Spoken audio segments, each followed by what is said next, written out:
वो कवळे साहेब तुम्हाला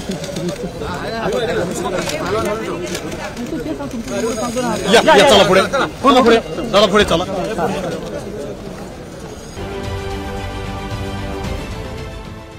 देश विदेशातील प्रत्येक घडामोडींचे लाईव्ह अपडेट मिळवण्यासाठी आता साम टीव्हीच्या सर्व सोशल मीडिया प्लॅटफॉर्मला लाईक, फॉलो आणि सबस्क्राईब करा।